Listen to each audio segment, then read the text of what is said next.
Deus é brasileiro, e como poderia não ser?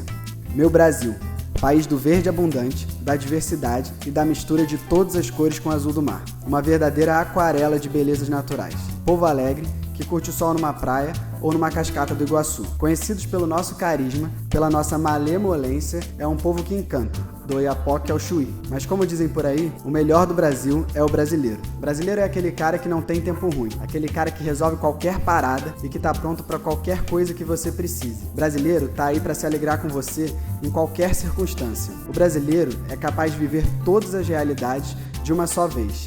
A famosa mistura entre o morro e asfalto. Mas nessa empolgação, às vezes parece que falta alguma coisa. Com tanta gente perto, por que às vezes me sinto tão sozinho?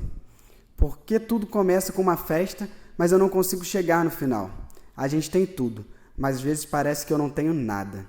Afinal de contas, o que tem de errado na cultura brasileira? O brasileiro? O jeitinho brasileiro? Senhor, me ajuda a buscar a cultura dos céus, a não esquecer as belezas do lugar que o Senhor me colocou, mas me dê a sua palavra, para que dentro desse jeitinho brasileiro de ser, eu possa discernir os pensamentos e intenções do coração, com a tua lâmpada para os meus pés. Muito bom, boa noite para você que está aqui pela primeira vez na nossa igreja. Para a gente é um prazer recebê-los aqui com a gente. Isso é uma família, nós queremos que você se sinta em casa e que você possa encontrar um lugar bem servido, de alegria, de paz, de calma. Eu não estou enxergando ninguém com essa fumaça. E para você que você que já faz parte dessa família, para mim é sempre uma alegria poder compartilhar a palavra do Senhor, aquilo que tem enchido o nosso coração todos os domingos aqui na Dome. E é muito bom poder fazer com pessoas que a gente ama, pessoas que a gente tem construído um ministério junto. Hoje nós vamos iniciar a série Jeitinho Brasileiro. Quantas vezes nós já ouvimos falar sobre esse jeitinho brasileiro? Eu já tive a oportunidade de morar fora durante 5 anos. O nosso jeitinho brasileiro, por muitas das vezes, é aplaudido, aclamado, porque nós temos aí realmente uma alegria contagiante, muito diferente de várias outras nações. Cara, quando a gente chega nos lugares, parece que todas as atenções são voltadas para a gente. Se você já teve uma oportunidade de ir no exterior, de repente você já andando pela rua, você batia o olho e falava assim, esse é brasileiro, esse não é... Mas esse é a família, eu tenho certeza que é brasileira, independente se ela estava falando ou não português, você já olhava para ela e já via, batia o olho, por conta do nosso jeitinho brasileiro. Quando nós também vamos para um lugar diferente da nossa cultura, daquilo que a gente está acostumado a viver, a gente também tem o privilégio, a oportunidade de entender e perceber a nossa cultura não tão boa quanto se parece. Às vezes a gente fica batendo palma da ideia de nós somos brasileiros, não desistimos nunca, mas também tem um lado do brasileiro que não é tão bom assim. Tem uma noção? Pontualidade. Gente, eu sofri muito com pontualidade. Eu fui para um país onde toda reunião você tinha que estar pelo menos 15 minutos de antecedência, senão você já estava atrasado. Quantas vezes a gente começa o nosso culto sendo que tem 5, 6 pessoas sentadas aqui nas cadeiras por conta da nossa pontualidade brasileira? Nós também temos alguns conflitos de relacionamento. Você já percebeu que nós somos um povo que ama ter milhões de pessoas perto?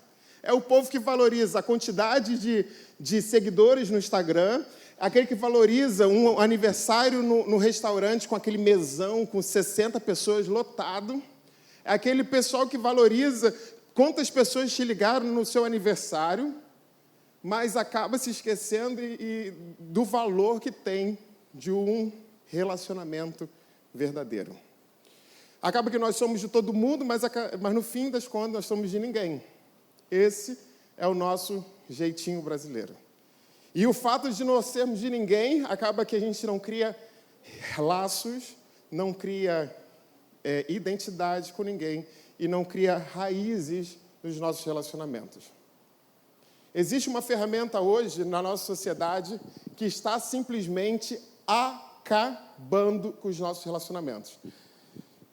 Você pode sair daqui se esquecendo de tudo que eu já falei, que eu vou vir falar. Mas uma coisa que você, por favor, precisa guardar na sua mente, não é a descoberta mais teológica do mundo, não é o versículo mais importante que tem na Bíblia, mas é algo que tem surgido na nossa sociedade nos dias de hoje. A ferramenta que tem acabado com os nossos relacionamentos dentro da igreja, na família e dentro do trabalho se chama WhatsApp. Você pode estar pensando assim, não acredito que eu fui numa igreja para guardar isso. É sim. Todas as vezes que eu tive grandes dificuldades na minha vida, foram por mensagens de texto, que não tinham entonação de voz, não tinha voz, não tinha um semblante da pessoa, não tinha a respiração da pessoa, do tipo, eu posso falar assim, tá tranquilo, eu te encontro hoje à noite. Ou eu posso dizer, tá tranquilo, eu te encontro hoje à noite. Tá tranquilo, hoje à noite. Quantas vezes eu entrei numa briga, ou eu vi alguma discussão dentro dessa igreja, por conta de mensagem de WhatsApp? Quantos relacionamentos antigos de amizade, relacionamentos familiares, talvez com seus irmãos, com seus pais, ou com algum familiar distante, que você cortou, você deu um break no seu relacionamento por conta de uma mensagem de WhatsApp. Essa está sendo a nossa vida. As pessoas não têm tempo de se encontrarem para resolver dificuldades no relacionamento, e a pressa do dia a dia nos forçam a buscar uma solução mais rápida quanto o WhatsApp. Acaba que a gente fica nervoso quando outra pessoa não responde. Eu viajei faz pouco tempo, eu fiquei 12 horas viajando. Eu consegui terminar todas as minhas mensagens, que eram 345 mensagens que ainda estavam para responder. Consegui responder. Aí acabou a viagem, tinha mais 50. Eu falei, não acredito, não consigo responder tudo. E aí as pessoas acabam ficando chateadas por conta desse relacionamento. E as brigas vão acontecendo. O tema de hoje é, chega de 9 horas. Chega de 9 horas. Para aqueles que são mais antigos, como eu entendo o que é chega de 9 horas. Tem outros que chegaram para mim e falaram, Bruno, o que quer dizer chega de 9 horas? Chega de boberol, chega de chatice, chega de nhenhenhé, chega de mimimi, qualquer coisa que você queira dar esse nome. Esse é o tema da nossa primeira noite do Jeitinho Brasileiro. A gente quer falar sobre relacionamentos. E quando se fala sobre relacionamentos, vem à minha cabeça a igreja de Filipos.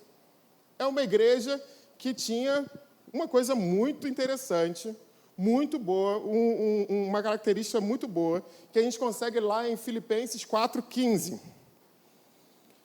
E sabeis também vós, ó Filipenses, que no início do Evangelho, quando parti da Macedônia, nenhuma igreja se associou comigo no tocante a dar e receber, senão unicamente vós outros. Quem está dizendo ali é Paulo. Ele tinha plantado aquela igreja, e era uma igreja tão forte, que a igreja estava patrocinando. Era uma igreja generosa. Era uma igreja que estava ajudando na expansão do Evangelho, contribuindo com Paulo e suas viagens. Mas essa igreja era missionária, essa igreja era generosa, essa igreja era tão boa, assim como os brasileiros. Mas só que da porta para fora era uma coisa, mas da porta para dentro, aí estava um desespero só. Aí rolava bagunça de relacionamento. E eu quero mostrar para você lá em Filipenses 4, 2, 3, que diz, Evódia e Síntique, peço por favor que procurem viver bem uma com a outra, como irmãs na fé. Eram duas mulheres que estavam tendo uma dificuldade de relacionamento lá. E a você, meu fiel companheiro de trabalho, peço que ajude essas duas irmãs, pois elas, junto com Clemente e todos os outros meus companheiros, trabalharam muito para espalhar o Evangelho. Os nomes deles estão no livro da vida que pertence a Deus.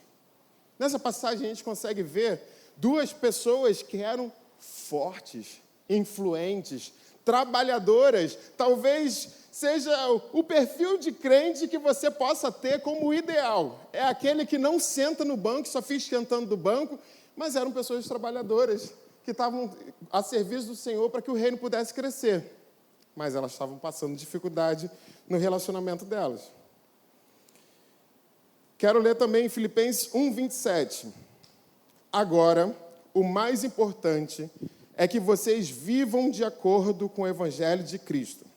Desse modo, tanto se eu puder ir visitar vocês, como se não puder, eu saberei que vocês continuam firmes e unidos. E saberei também que vocês, por meio da fé, que se baseia no Evangelho, estão lutando juntos com um só desejo. Não tenham medo dos seus inimigos. Sejam sempre corajosos. Haviam problemas na igreja com membros que não se conseguiam se relacionar. Quero apresentar mais um versículo para você. Filipenses 2:3. Nada façais. Olha Paulo falando para essa igreja. Façais por partidarismo ou vanglória, mas por humildade, considerando cada um os outros superiores a si mesmo. Não tenham cada um em vista o que é propriamente seu, senão também cada qual que é dos outros.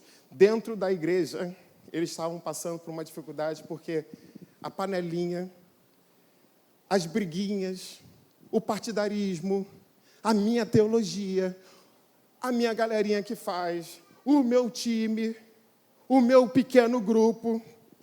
Acaba que eles estavam passando por tudo isso lá nessa igreja. E aí que vem a pergunta para você. Como que Paulo lida com isso?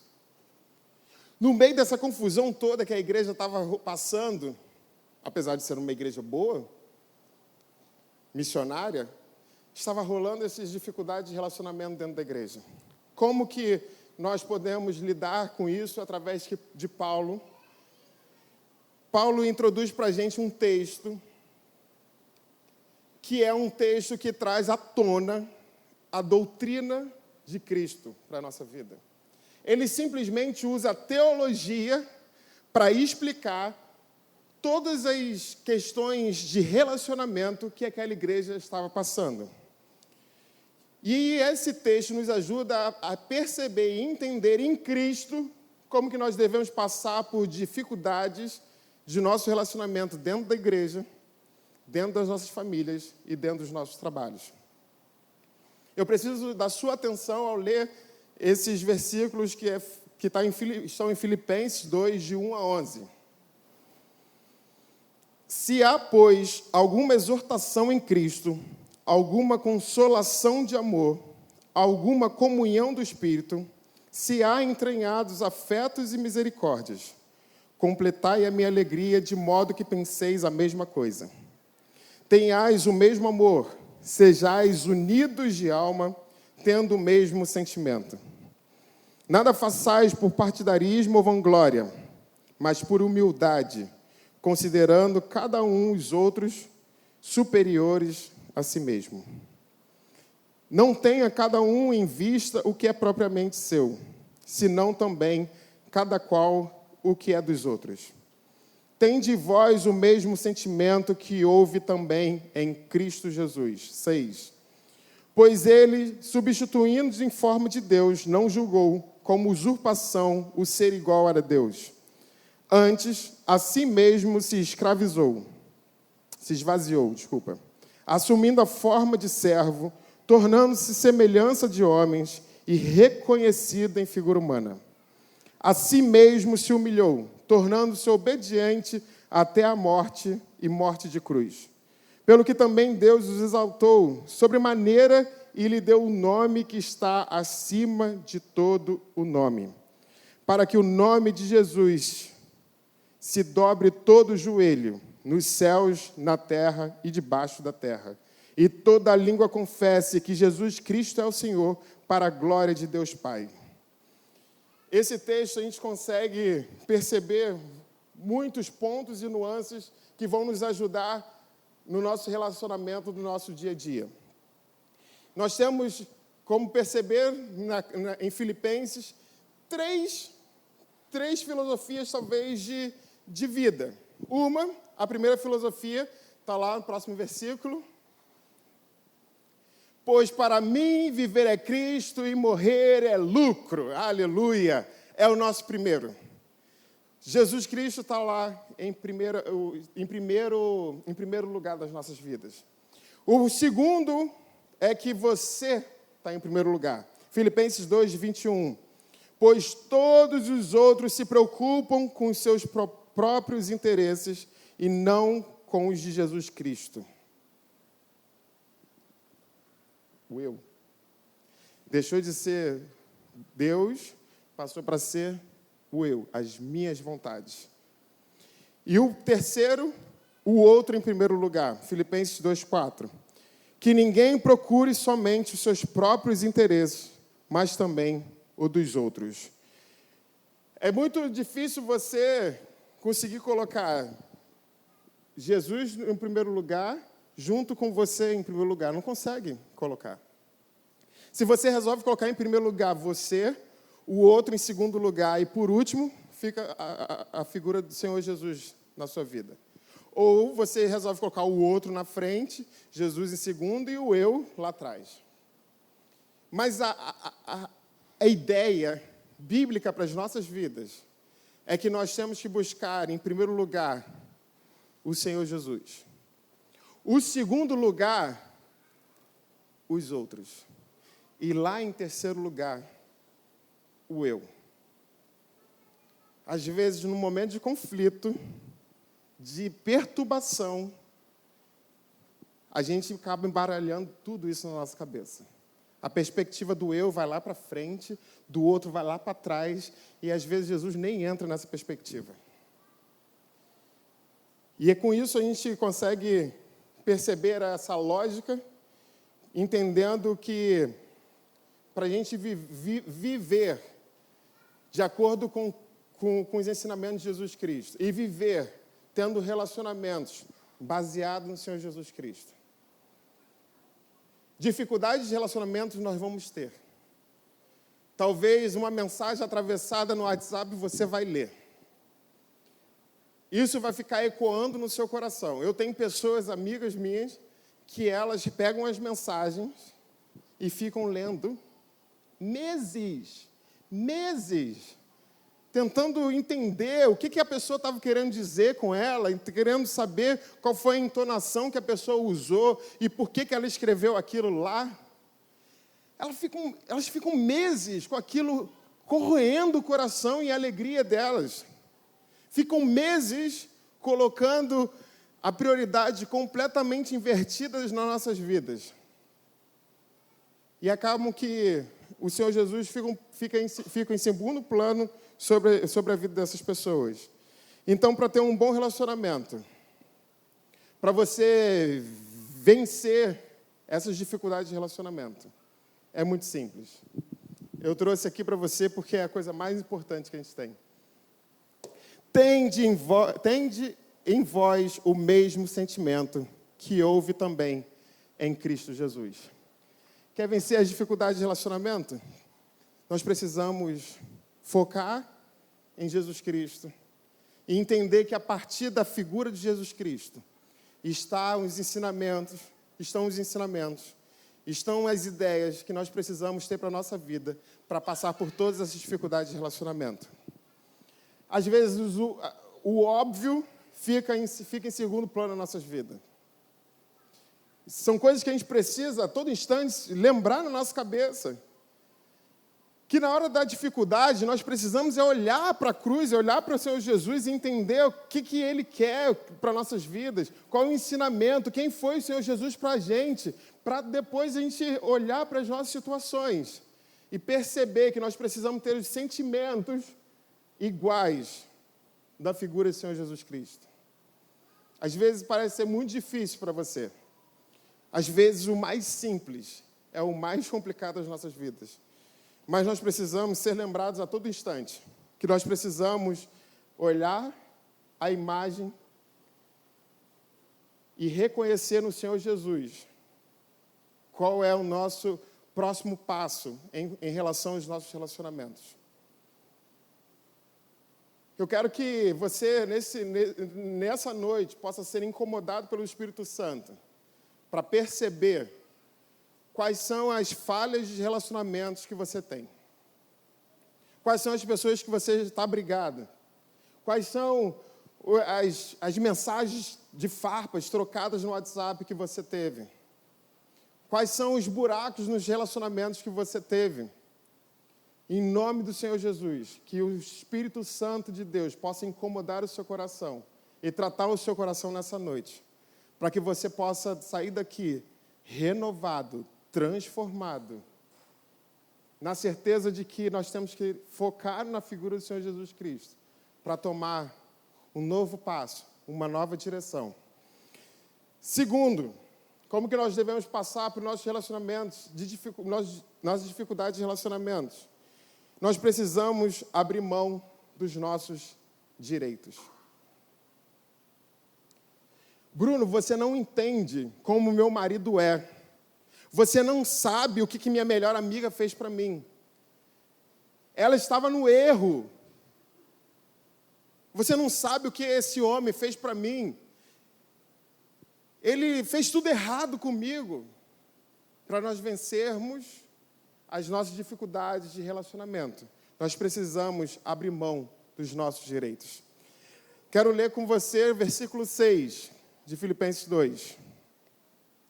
Pois ele, substituindo em forma de Deus, não julgou como usurpação o ser igual a Deus. Pode ser para vocês meio de estranho olhar isso, substituindo em forma de Deus, não julgou com usurpação. Oi? Ai, meu Deus, subsistindo. Pois ele, subsistindo em forma de Deus, não julgou com usurpação o ser igual a Deus. Quando a gente olha a palavra forma, no grego, ela tem duas palavras que podem entrar ali. No grego, forma tem duas palavras. A primeira palavra é esquema, que é uma forma que sempre muda. Ela muda a todo instante. Mas também tem uma palavra no grego, para a mesma palavra forma, que quer dizer morfê, que quer dizer uma forma inalterável, imutável. E quando nós olhamos para esse versículo, nós percebemos que a palavra forma, ela se refere a morfê. Nesse texto, a gente usa a palavra morfê porque Jesus é Deus. Antes de se encarnar, ele continua sendo Deus. Depois de encarnar, Jesus é Deus. Ao ressuscitar, ele continua sendo Deus. E quando ele está no céu, ele continua sendo Deus. Ele não muda a forma dele. Ele não tem como deixar de ser Deus. Ele continua sendo. Mas que ideia é essa de usurpação, que Deus estaria usurpando alguma coisa? Mas usurpar é você assumir uma posição que não é sua. Uma posição que não pertence a você. Mas Paulo nos diz que Deus abre mão completamente dos direitos que ele tem. Ele é Deus. E ele abre mão de tudo que ele tem como Deus, para que nós pudéssemos ter uma vida completamente diferente. Para você pode ser muito difícil você abrir mão dos seus direitos, mas maior direito do que esse de ser o próprio Deus. Mas ele abriu mão para que ele pudesse trazer uma vida completamente diferente para a gente. Terceiro, nós precisamos nos esvaziar. No versículo 7, antes a si mesmo se esvaziou, assumindo a forma de servo, tornando-se em semelhança de homens e reconhecido em figura humana. E o mais incrível é que ele não foi esvaziado. Ninguém esvaziou Jesus Cristo. Ele se esvaziou. Para a gente poder entender que linguagem é essa de que ele se esvaziou, o que isso quer dizer desse esvaziamento, a gente precisa entender quais são os atributos de Deus. E os atributos de Deus, a gente consegue encontrar 9 atributos. Ele é onipresente, ele é onisciente, ele é onipotente, ele é transcendente, ele é autoexistente, ele é infinito, ele é imenso, ele é imutável, ele é tudo e ele, ao mesmo tempo, ele se esvaziou, se tornando um feto, se tornando um bebê numa manjedoura. Eu estou falando de um ser que ele é maior de tudo, maior do que tudo aquilo que você possa imaginar que possa existir nesse mundo. Os cientistas dizem que o diâmetro do universo é mais ou menos 93 bilhões de anos-luz. Para você chegar até a outra ponta, você precisa percorrer a velocidade da luz. E o tempo que você vai ter de uma extremidade até a outra, você vai precisar de 93 bilhões de anos. Eu estou falando de um ser que é maior do que o universo. Eu estou falando de um ser que ele está presente em qualquer centímetro quadrado desse mundo. Eu estou falando de um ser que pode todas as coisas, independente das coisas mais difíceis que a gente possa imaginar. Deus é onipotente. Eu quero falar uma coisa para você. É difícil perdoar, é difícil resolver nossos relacionamentos, é difícil criar novos relacionamentos com as pessoas que nos machucaram, pessoas que atrapalharam os nossos relacionamentos e dificultaram o nosso relacionamento. É difícil, mas nós precisamos nos esvaziar. Precisamos parar de falar, olha, eu estou cheio de razão A, razão B, porque essa pessoa fez isso, aquilo com outro comigo.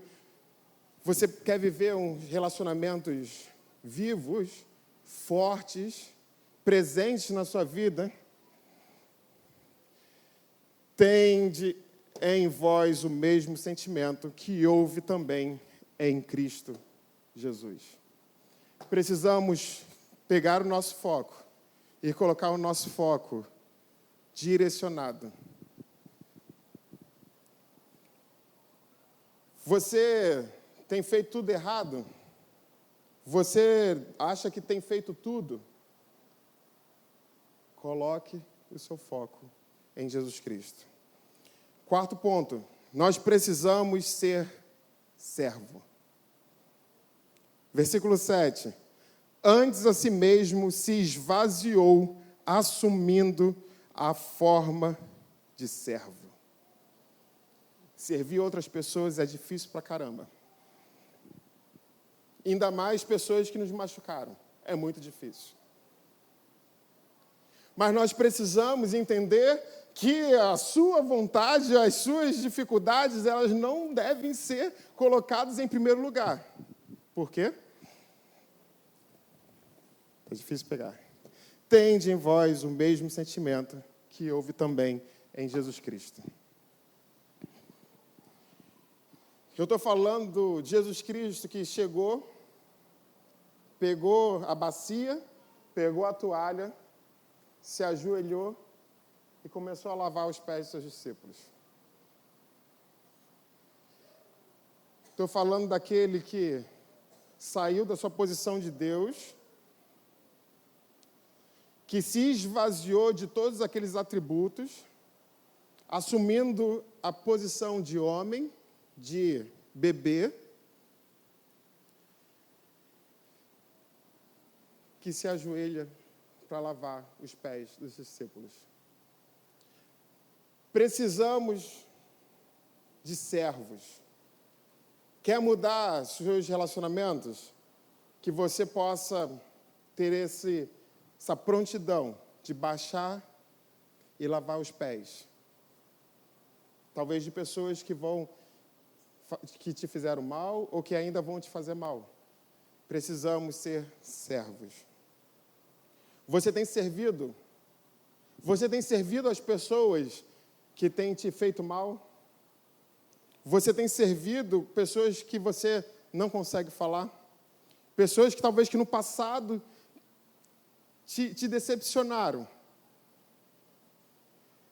Mas o plano perfeito do nosso Deus é que tenhamos um coração servil para nos aproximarmos dessas pessoas, para que nós possamos reconstruir as nossas relações. Quinto, nós precisamos nos humilhar como Jesus. Versículo 8. A si mesmo se humilhou, tornando-se obediente até a morte e morte de cruz. Jesus Cristo, ele foi ao fundo do poço da humilhação. Não existia nenhuma outra morte pior do que a morte de cruz. Mas essa humilhação, ela foi feita porque ela estava ali naquele lugar, estava sendo carregado os seus pecados, os meus pecados, os nossos pecados. Essa humilhação, aconteceu para que a nossa vida pudesse ser restituída, que o nosso relacionamento com Deus pudesse ser completo. E mesmo assim, aqui dentro dessa igreja, nós conseguimos alimentar tantas brigas de relacionamento, de dificuldade. Nós precisamos, mais uma vez, tende em vós o mesmo sentimento que houve também em Cristo Jesus. Precisamos focar na figura do Senhor Jesus Cristo. Mas aquele homem que se esvaziou, que serviu, que foi humilhado, crucificado, nós encontramos o próximo que está lá no versículo 9. Pelo que também Deus o exaltou sobremaneira e lhe deu o nome que está acima de todo o nome. Antes, ele se humilhou. Antes, ele se esvaziou. E agora, Deus o exaltou. Você consegue entender a diferença? Agora, nesse momento, ele está sendo exaltado pelo Pai.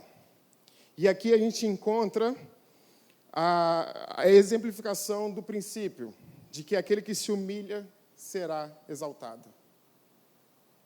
Não se preocupe em se passar como um fracassado, um humilhado diante de toda a sociedade. De dar o primeiro passo e falar, olha,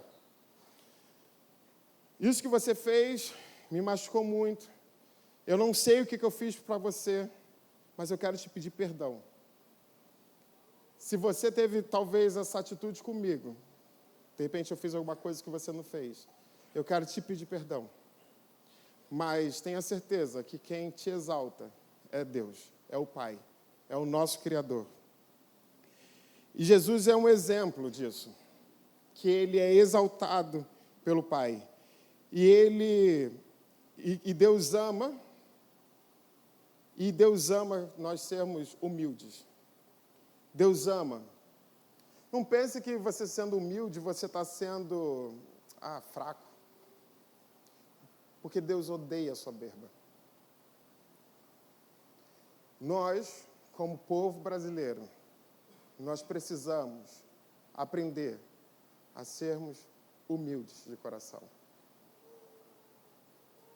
Eu estou falando uma coisa que está entranhada na nossa cultura, no nosso coração. Eu estou falando uma coisa que nós aprendemos desde criança. Nós precisamos ser humildes. Aqueles que são humilhados são exaltados pelo Pai. E eu quero terminar, capítulo 10 e 11.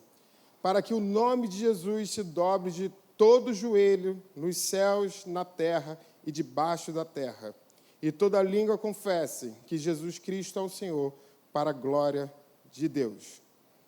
Está difícil de se relacionar? Está difícil de reconciliar?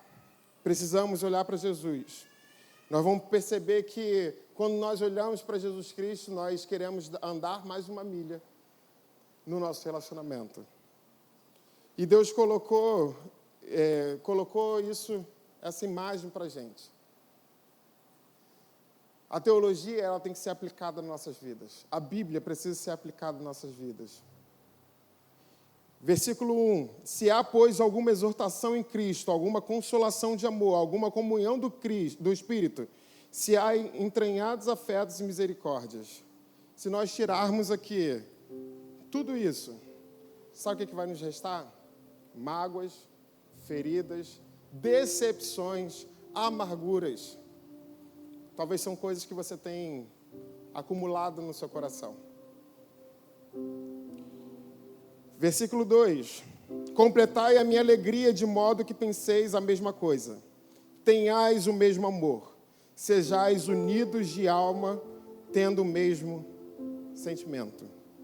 Sejais unidos de alma, tendo o mesmo sentimento. Se você hoje está aqui dentro desse lugar, se você olha para essa igreja e diz, aqui é o meu lugar, eu quero falar uma coisa para você. Aqui é o lugar que nós precisamos receber as pessoas. É o lugar onde as pessoas precisam se sentir bem no nosso meio. Mas se nós não estivermos unidos em alma, se nós não estivermos unidos na mesma visão, se nós não estivermos unidos em amor, da mesma maneira que as pessoas chegam, elas vão embora. Elas precisam de um lugar para se sentirem acolhidas, tratadas, acompanhadas. Mas isso só acontece num ambiente de paz, harmonia, amor. Num ambiente onde todas as pessoas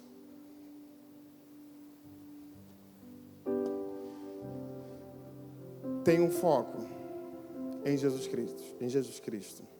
Tende em vós o mesmo sentimento que houve também em Cristo Jesus.